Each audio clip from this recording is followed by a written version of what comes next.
a song of a loss that is gone. Say, could that loss be I? Hello and welcome back to the channel. If you're new here, my name is Kaylee, and on this channel I like to talk about all things Outlander, bit of travel, but mainly Outlander, and today I want to talk about Season 7, Episode 5, which was titled Singapore. So this video is a bit late. I know we've had another episode by the time this video comes up, so I will try very hard not to mix or contaminate with the new episode to this one, because as I said, I know I'm late. The next video will be up in a couple of days. I will get through this one first though. What has everyone been thinking about this season? I am loving it. Truly, besides season 1, every time I do a video, I'm like, oh, I love it. And it's so true. I'm not holding back. If there was something I didn't like, I would definitely put it into these videos. But so far, I'm loving every aspect. It's so good. Probably like my second favourite season to date of the entire thing. I love it. So we open up this episode to find that Brie is looking for the children in the graveyard, and it's here that we discover that Jem and Mandy like to go to the graveyard to talk to Granddad. Now this is so sad. I mean, we know that it's been at least 3 or 4 years at least since they've all seen Jamie and Claire, but to know that the second they basically went through those stones and went to their own time, the second they went through, Jamie and Claire were dead to them in their time. And it's really heartbreaking because it's like, you have to explain that to these kids that like you've literally just left them. They died 200 years ago. And I understand it's time travel and, you know, you could go back, but it's just so heartbreaking. And you definitely see that at the end of this sort of scene when Brie is back home and she just breaks down. And I mean, you can see why. I mean, this poor woman has lost her entire family in one step through a stone. Like, it's just so, but watching it play out was just heartbreaking. And at this point, Brie does ask Jem, you know, have you ever found a gravestone for Granddad or Claire, I suppose? But thank God they haven't. It's going to be interesting to see how that plays out throughout the season, books, whatever we want to talk about. But it's just so, I loved it. The scene, how it played out. Those kids, the actors, I must learn their real names. They are absolutely incredible for their age to be acting. I am believing Jem. When he talks, I am fully in. He is Jem, and he is everything that little kid says is spot on. There's not an actor's mistake that I can. Not that I'm an actor, but like just the way they're being portrayed is brilliant. So we see, obviously, again, as I said, that Brie is really upset by the fact, you know, it's a very emotional time, and she decides to go home and open up another letter. And that's when we discover that Jamie and Claire, well, we already know, but Brie discovers that they're on their way to Ticonderoga. Now, last week I butchered that. I hope I got that correct this time. It's just a tongue twist. It's like a tongue twister. I cannot get it out. Ticonderoga. We find out. And I really loved how they played that as she was reading it, as they were rolling up to like the switchover. It reminded me very much of the scene when, you know, Claire, the France, when she was, you know, stepping off the plane to go to Frank, and then outreached was Jamie's hand. That scene, can we all remember it? I'm sure we can. That's what it reminded me of when Brie was reading the letter, and then we go to them, you know, stepping onto the encampment and that sort of stuff. Oh, it's just so good.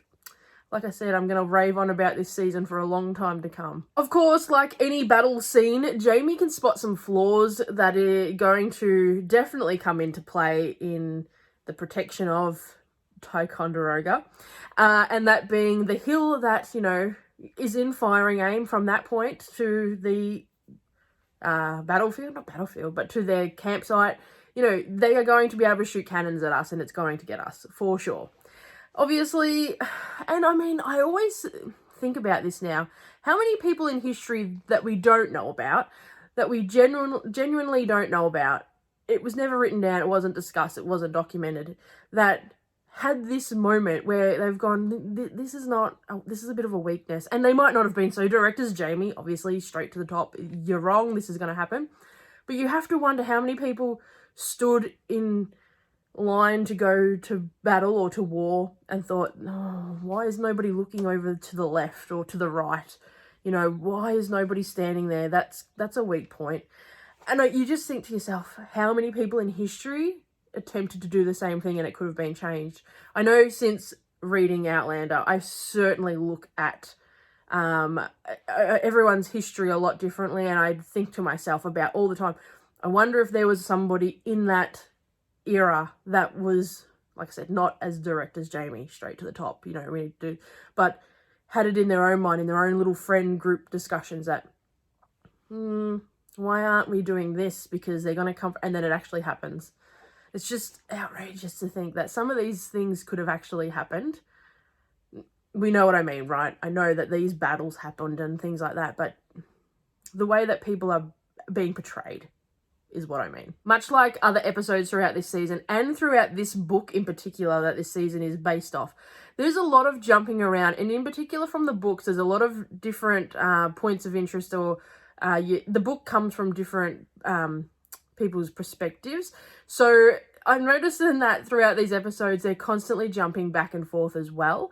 So that's interesting as well to see that it's continuing to happen. I feel like next, maybe one episode, I'll just go through, okay, these are all the things that happened with Jamie and Claire.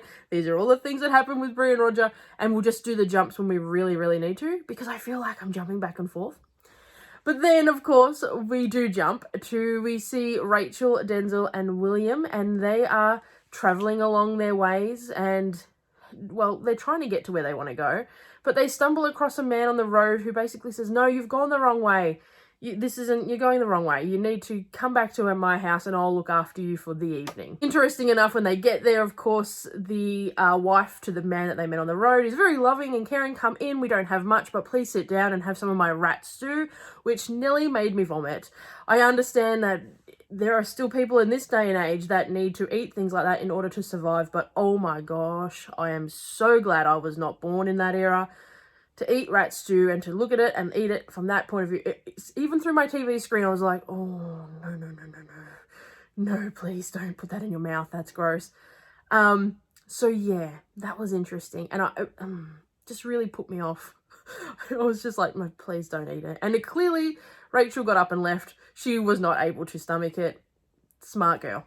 Walk away from that rat stew. We jump back to Brie, who is having her very first day of work. Now, she knows before even getting on to this work site that, you know, it's going to be a difficult time. She just has to take it in her stride. Men didn't like to be told what to do by a woman in that era, sometimes even this era. But, you know, she knows what's going to happen. She knows how it's going to go. Never in her wildest dreams did I think she would have imagined that they would lock her in one of the tunnels. So while she's off doing an inspection, she just very casually gives them her keys and they go, yes, come in, you go first. Here's a torch, bang, shut the door, lock the door, see you back there, wander your way through the tunnels. I would have absolutely shit myself being in those tunnels by myself. Of course, the torch didn't work. We got her good matches. I'm loving that the matches keep coming up into play with Brie. But then something very interesting happens. As we know, she's traveling along the tunnels. She's got a very good memory to remember which way to go, I might add. And that's when she comes to a very, very peculiar noise that all Outlander fans know as soon as you hear that sound that, oh no, stop moving. Figure out what is happening before you take one more step. And she comes across this blue haze of what we find out to be a ley line. Now, in the books, no, I'll leave that till the end. But in this series, Brie knows to get to the exit, she must go through this blue haze, go through the noise, through the tunnel, and off she goes at full speed. She runs through, and when she comes out, you don't know at that point what time she's in because she's looking out onto the horizon.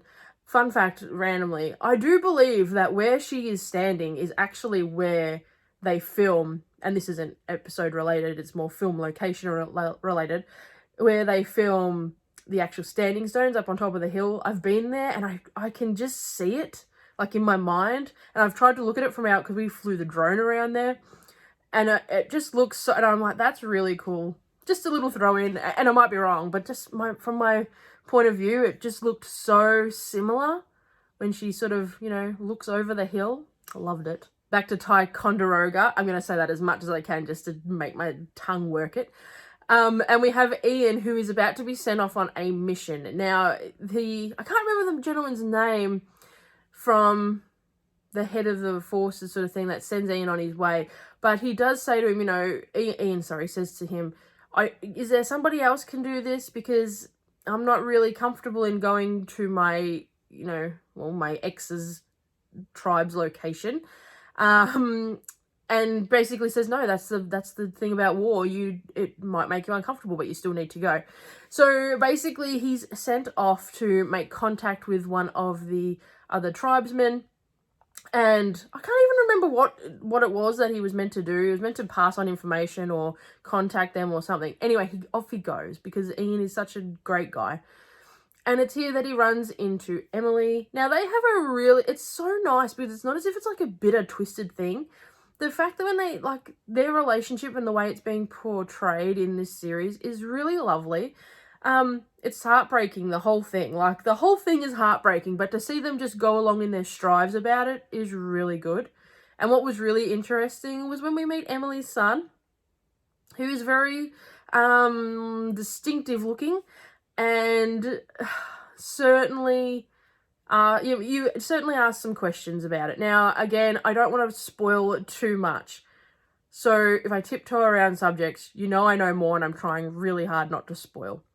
Through the episode, though, Emily does say to Ian, you know, why don't you give him a name, basically an English name, for when he's walking in your world. This is really interesting, and he does give him the name of Ian James. And that's really lovely. That is very different to the book. But it's a nice throw in, and I'll definitely talk about that later on. But yeah, it was something that was different, and the way they're going to portray this entire section, I think, is going to be very different to the books. I think the overall outcome is going to be the same.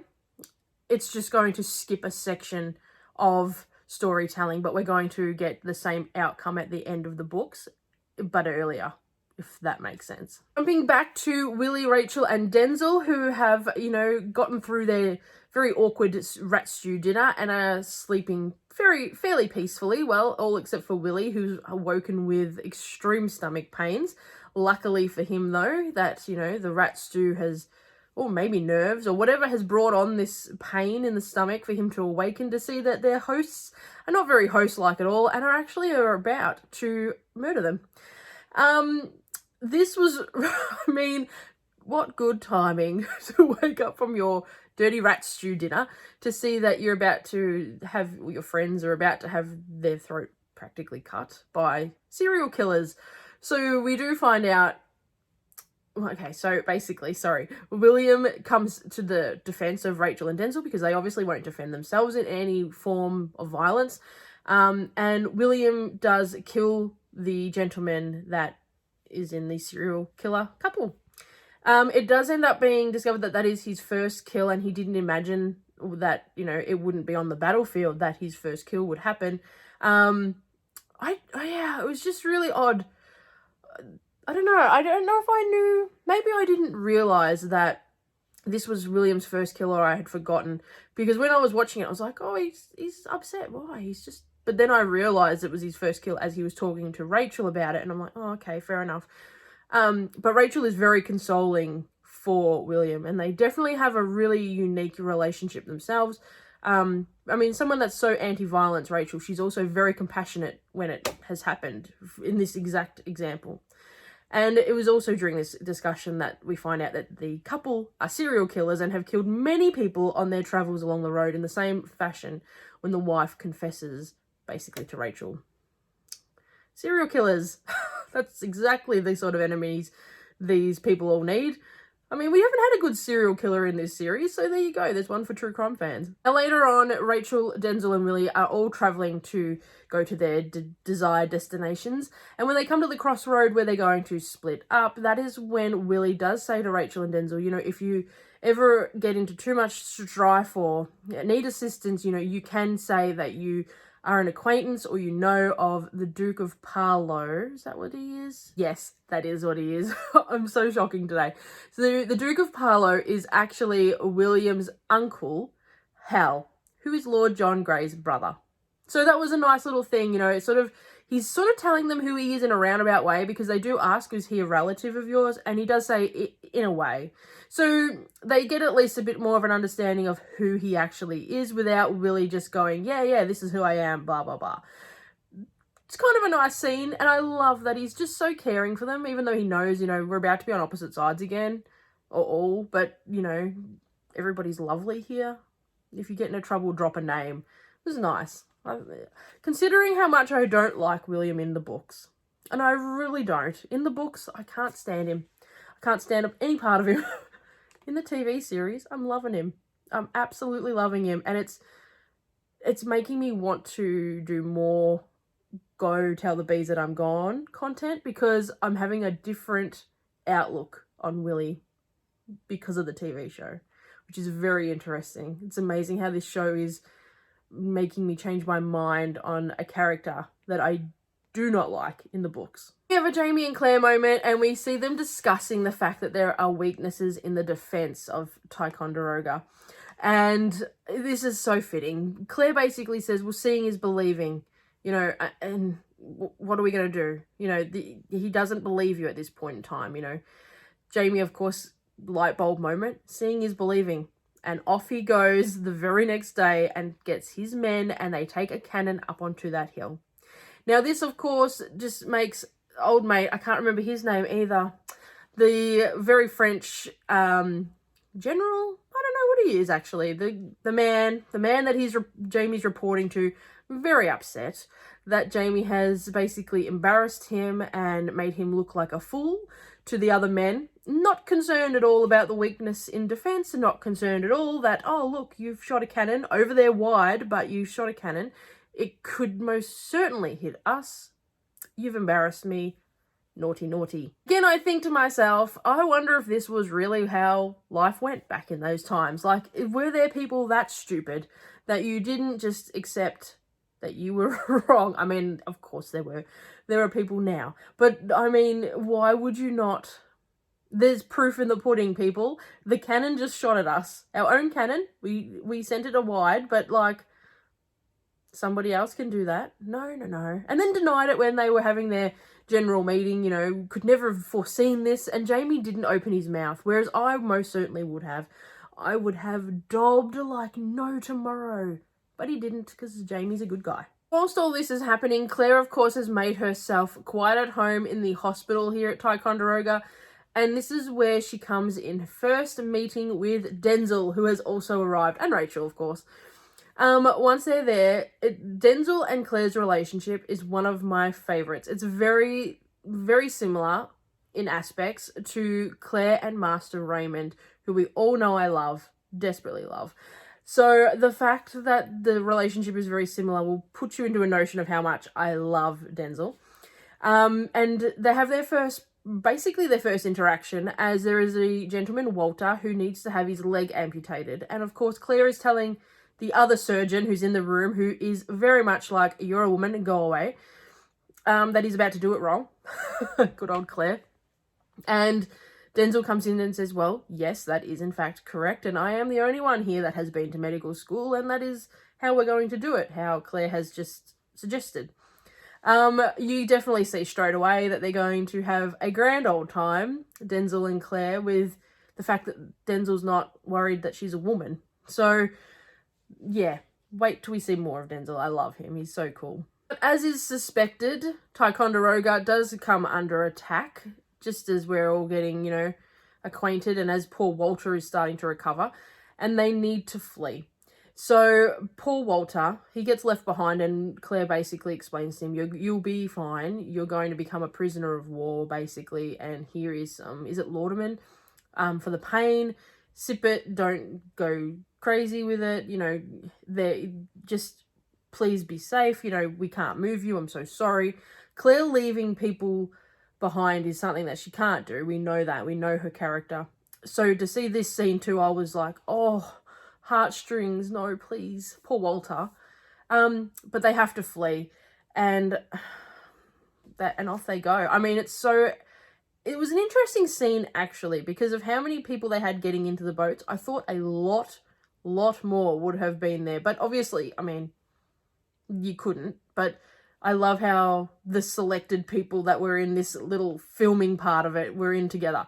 That was probably my only thing. I was like, I wonder why there's not as many people in the boats. But I suppose they all left in different areas and they would have split up. So, okay, I take all that back. I get it. But yeah, I just thought there would have been a lot more people. Don't know. That was actually the final scene in the episode, is them fleeing Ticonderoga. But I want to jump back because I did skip out a part with Brie, which is really important.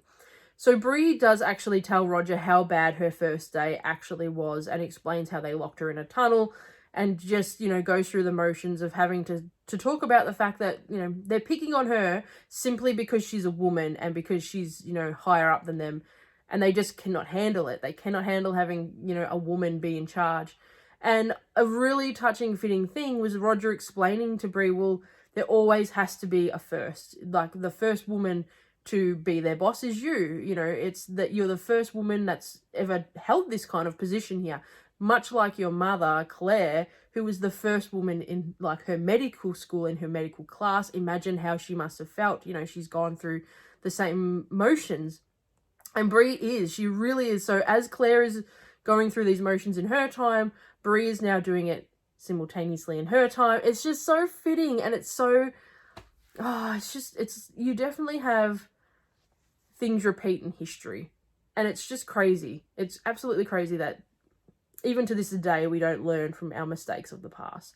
And Brie has to go through this first woman thing, and then it's just crazy. It does my head in. It does my head in that we, even into this day and age, we are still like that in some aspects of the world. But it was a really touching scene, and I love that Roger is always there with the right answers, or not so much answers, but he always has that right analogy to put to things. I'm really loving this season. I can't express enough.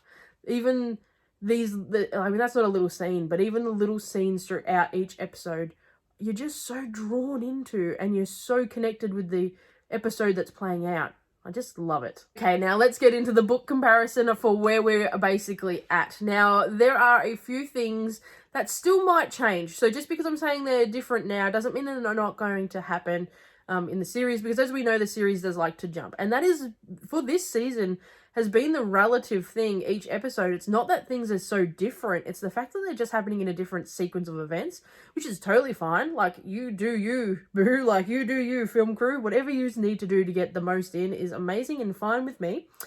So, like I said, I might say things now and then in a couple episodes you'll go, well, hang on, it was there, you were wrong. And that's fine, I'll bear that. But one thing that I have noticed so far, and again, this is something that definitely might change because we have not seen the full contents of what is in that box. And I suppose it might not be too important, but it was something that I thought should have been included. In the box, in the books, there is an additional book. Yes, a book called The Pocket Principles of Health. And it is written by Claire. How cool is that? Like, a book that she wrote and had printed is just, it's in the box. There's also something that I really am shocked they did not put in, but I suppose it depends on how they see the ending of the season and what timeline of events. Oh, do I want to tell you? Is it too spoilerish? There is, spoiler alert, just in case, skip like 30 seconds if you don't want to hear this. There is a photo in the box of Jamie and Claire. Now, I'm not sure what era we're up to when photos even started, but like, to me in the books the photo comes a lot later. So, well, not a lot later, but later. So it's very interesting that they haven't popped that up, because okay, fair enough, you're not going to read all those letters. You might scour through the box though and see what's in the box. You wouldn't just go, oh, what's this very first item on top, and look at it. Like, you would, but then again, they had the dates on them. I don't know who am I kidding? I don't know how they're doing it. I don't know how they're not reading every letter. I understand the concept of it. The longer they wait, the more they have, I understand that. But man, I would have read them. I would have had to have, because what if the last letter is like, please send help. Please do something. I suppose you can't do anything to affect the, you know what I mean? But like, what if there's we need you to come back. We need you to do this. We need you to do something. And you've just waited. Does my head in. This is something else that is definitely going to either change, has changed, and I haven't noticed it, or they're going to skip and change. So again, spoiler alert. In fact, this entire book section, like book comparison section, is spoilers. In the books, Ian's does not give Emily's son an English name at all. He gives him a Indian name, I believe, or a nickname. Anyway, he gives him a different name. And in the books, it's not hinted on at all that he is Ian's son. Whereas in this series, we've definitely had a hint that he may be Ian's son. The looks alone of this young boy definitely made you go, hang on. So, and the things that he was saying that his grandma had said to him, the young boy, you know, they were definitely things that you were going, hang on, is what's happening here? You're questioning it, whereas in the books you didn't question it. At this point in time, in the books, in this particular book 2 season, you do not question it. You're told he is not Ian's son. And then, spoiler alert, things change and he is Ian's son. So it depends on how you want to look at it. Have you been told now, like, do you believe that seeing this child actor look very much like Ian tells you that he's Ian's son and we're not going to question that? And the fact that he's Emily's and grandma has said to him, you know, we've talked about Wolf's brother and, you know what I mean? Is there enough information there already where you're going, yeah, no, he's Ian's son. He is. Or were you questioning it and I've now ruined it and you hate me?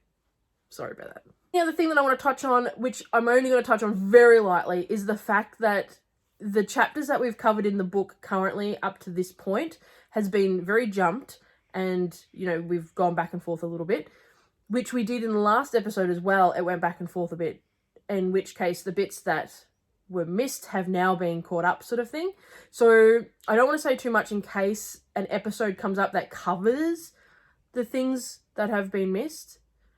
But I'll just touch on it briefly, and that is there is a lot of Lord John Grey perspective that we've currently just skipped. And I don't know if we've skipped it forever, or if we've just skipped it until a later date and we'll get a brief sort of, this is everything that happened under Lord John's perspective, or if it's just, we're not just getting it at all. That'll be very interesting, because I know we all love Lord John Grey, or the majority do anyway, so... And it'll be interesting actually to see how future storylines play out if we don't get these perspectives. And that's definitely all I'm going to say about that part, because I have a very bad habit of ruining it and saying too much. Hope you have enjoyed today's episode. Like I said, I absolutely love talking all things Outlander with everybody here on the channel. I love reading your comments. And please note that the second one of these new videos uploads and that I go through and read every single comment. And when I see you guys having discussions in the comment thread, I get so enthralled in what you guys are talking about, because even if I don't put a comment on there, please know that I've read it and gone, oh, that's such a good point. And I'm going, hey, Shan, my partner, Shan, read this. Look at this. That's so true. Look, oh, I forgot this bit. Did you realize that? And we have our own discussion. So please, if I don't comment, please know that I love it and I've read it. I just, yeah... It's amazing how many people can pick up different things that other people miss completely, or connect the dots, or like we all have moments where I forget heaps of stuff. I mean, even in these videos. So when people come on the comments and like, don't forget this and this, I'm like, oh yeah, that's right.